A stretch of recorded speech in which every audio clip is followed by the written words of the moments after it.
Oi, oi! Você sabe a diferença de um alimento diet e light? Que a gente fica na dúvida, né? E isso faz tantos anos que é falado, que eu acho que vale a pena. Muita gente associa esses dois termos com coisas saudáveis. Então vamos conhecer um pouquinho o que quer dizer em termos de legislação, e aí depois você tem mais elementos para escolher, se for o caso, um alimento diet ou um alimento light.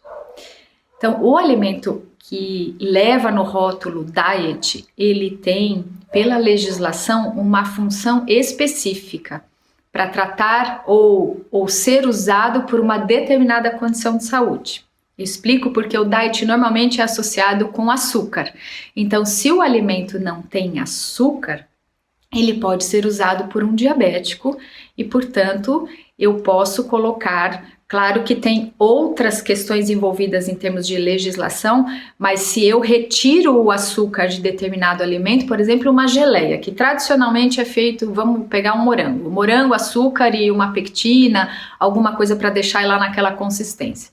Se eu tiro o açúcar e coloco, por exemplo, um adoçante, eu posso colocar que a geleia é diet, porque um diabético, neste caso, pode consumir o alimento.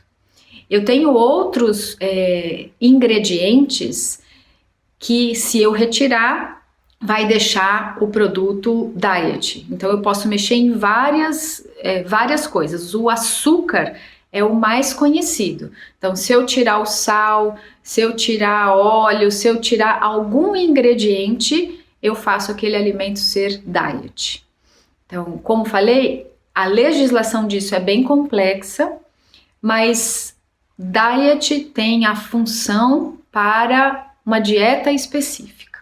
E, de novo, a gente associa isso com o diabetes, porque realmente é o mais comum da gente achar. O alimento light, ele tem um teor reduzido de algum nutriente quando comparado com a versão original. Então, eu tenho, vamos pegar um pão e um outro pão que tem 40%, 30% a menos de gordura, 30% a menos de açúcar, 30% a menos de algum ingrediente. Eu estou usando 30% como uma porcentagem fictícia aqui, mas ele tem uma porcentagem menor de determinado ingrediente, aí ele pode receber o rótulo de light. Veja que não necessariamente a gente tem um alimento ou um produto final de boa qualidade nutricional. Porque até agora eu falei de uma geleia, que é algo que a gente pode, por exemplo, fazer em casa ou comprar no mercado, comprar fora. E falei de um pão, que também a gente pode fazer em casa ou comprar fora. Sempre que a gente compra alguma coisa fora, é bem provável que ele tenha algum aditivo alimentar, alguma coisa para conservar, para que aquilo fique na prateleira por mais tempo. Se eu faço uma geleia em casa, dependendo da quantidade de açúcar que eu coloco, se eu não coloco muito açúcar, ela pode mofar. Uma geleia que está no comércio, é claro que ela é fechada com aqueles temperatura, pressão e tudo para a embalagem ficar protegida, né, de estragar. Mas veja que existem técnicas de produção desse alimento para que ele tenha um tempo de prateleira muito longo. Então, de novo, se eu pegar, por exemplo, um chocolate diet, o chocolate diet ele não vai ter açúcar de jeito nenhum. Mas para ele se manter naquele sabor, naquela consistência, às vezes ele tem, por exemplo, um teor de gordura maior. Então, eu, por exemplo, que não tenho diabetes, eu vou lá e compro um chocolate diet, achando que eu estou comendo uma coisa melhor. Eu posso estar comendo um alimento que tem uma quantidade de calorias até maior. Precisa olhar o rótulo, precisa conferir o rótulo. Nem todos os exemplos que eu daria aqui são dessa forma, mas pode ser dessa forma. Então, não se engane.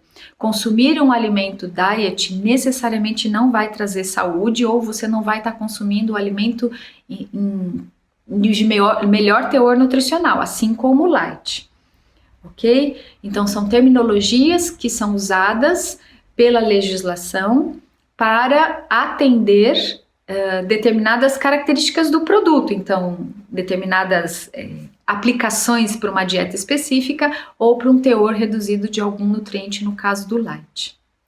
Então, preste atenção quando você for comprar.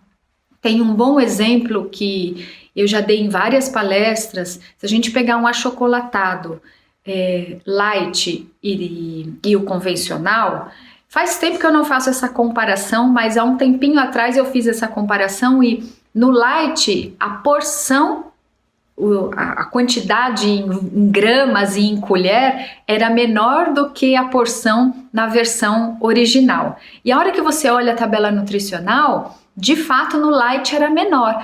Mas quando a gente faz a correção para que a porção seja a mesma, o teor de gordura, de carboidrato era o mesmo da versão light e da versão convencional, com a diferença que na versão light tinha muito mais sódio.